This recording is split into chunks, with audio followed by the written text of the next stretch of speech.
Wherever you go, whatever you do, throw a little at it. Omax, Vest and Briefs.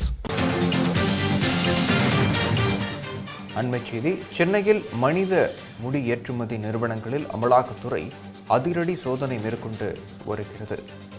முடி ஏற்றுமதி நிறுவனங்களில் அமலாக்கத்துறை சோதனை மேற்கொண்டு வருகிறது. அதனை முக்கிய செய்தியாக பார்த்துக் கொண்டிருக்கிறோம். சென்னையில் மனித முடி ஏற்றுமதி நிறுவனங்களில் அமலாக்கத்துறை அதிரடி சோதனை மேற்கொண்டு வருகிறது. அதனை அண்மை செய்தியாக பார்த்து கொண்டு இருக்கிறோம். சென்னையில் மனித முடி நிறுவனங்களில் அமலாக்கத்துறை சோதனை நடைபெற்று வருகிறது. நந்தலாலா என்டர்பிரைசஸ் மற்றும் ராம் ஹேர் இம்பெக்ஸ் நிறுவனங்களை குறிவைத்து இந்த சோதனை மேற்கொள்ளப்பட்டு வருகிறது.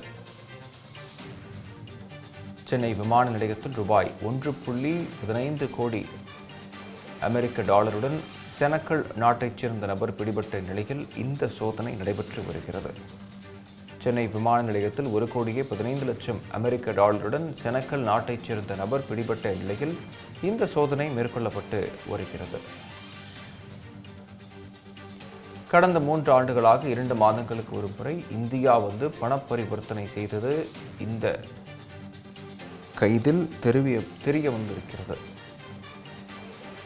வெளிநாட்டு நாணய பரிவர்த்தனைகள், வெளிநாட்டு செலவாணிகள் மேலாண்மை சட்ட விதிகளை மீறி நடந்ததாக சந்தேகம் என தெரிவிக்கப்பட்டு இருக்கிறது.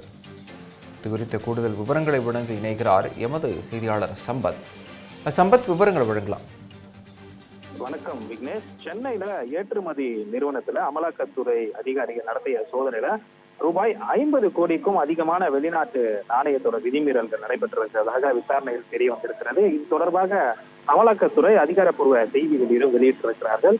சென்னையில மனித முடி ஏற்றுமதி தொழிலில் ஈடுபட்டு வரும் நந்தலாலா என்டர்பிரைசஸ் மற்றும் ஏர் இம்ப்ளெக்ஸ் என்டர்பிரைசஸ் இந்த நிறுவனங்கள் மற்றும் அவற்றின் உரிமையாளர்களுக்கு சொந்தமான 3 இடங்கள்ல அமலாக்கத்துறை அதிகாரிகள் அதிரடி சோதனை நடத்தியிருக்கிறார்கள். இந்த சோதனையில ஒரு சாதாரண சோதனை இல்லாமல் சென்னை விமான நிலையத்தில் பிடிபட்ட ஒரு வெளிநாட்டு நபரை சேர்ந்த ஒருவரை மையமாக கொண்டு தொடங்கப்பட்டிருக்கிறது. இந்த சோதனை பல கோடி ரூபாய் மதிப்பிலான வெளிநாட்டு நாணய பரிவர்த்தனைகள் முறைகேடுகள் வரை சென்றிருக்கிறது.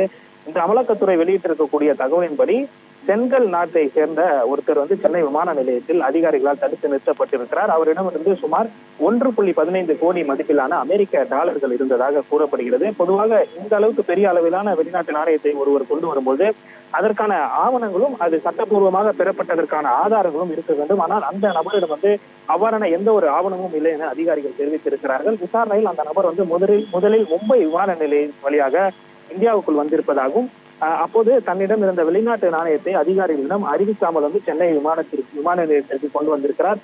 சென்னை வந்தபோது அவரிடம் வெளிநாட்டு நாணயங்களை அதிகாரிகள் பறிமுதல் செய்யப்பட்டிருக்கிறது. இதனைத் தொடர்ந்து அமலாக்கத்துறை அதிகாரிகள் மேற்கொண்ட விரிவான விசாரணையில கடந்த 2 முதல் 3 ஆண்டுகளாக 2 மாதங்களுக்கு ஒரு முறை அந்த நபர் செங்கல் நாட்டை சேர்ந்த அந்த நபர் இந்தியாவிற்கு வந்து சென்று இருப்பது தெரிய வந்திருக்கிறது. ஒவ்வொரு முறையும் ஒரு வெளிநாட்டிலிருந்து நாணயத்தை கொண்டு சென்னை நகரில் செயல்பட்டு வரும் நந்தலாலா என்டர்பிரைசஸ் மற்றும் ராம் ஏர் இம்ப்ளெக்ஸ் நிறுவனங்களுக்கு வழங்கியதாகவும் இந்த பண பரிவர்த்தனைகள் அனைத்தும் சட்ட விதி மீறி நடைபெற்றிருப்பதாக அமலாக்கத்துறை தெரிவித்திருக்கிறார்கள். இந்த 2 நிறுவனங்களுமே மனித முடியை கொள்முதல் செய்து அதை பதப்படுத்தி அரேபிக் நாடுகளுக்கு உள்ளிட்ட பல்வேறு வெளிநாடுகளுக்கு ஏற்றுமதி செய்யும் தொழில் ஈடுபட்டு வந்திருக்கிறார்கள்.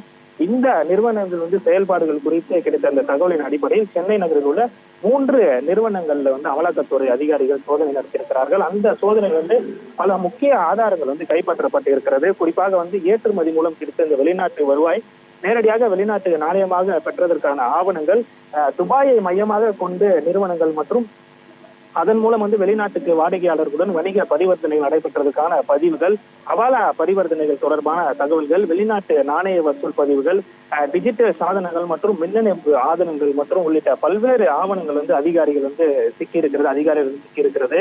இந்த ஆவணங்களின் ஆரம்ப கட்ட ஆய்வின்படி ரூபாய் 50 கோடி அளவிலான வெளிநாட்டு செலவாணி மேலாண்மை சட்டம் விதிமீறல் என தெரிய வந்திருக்கிறது.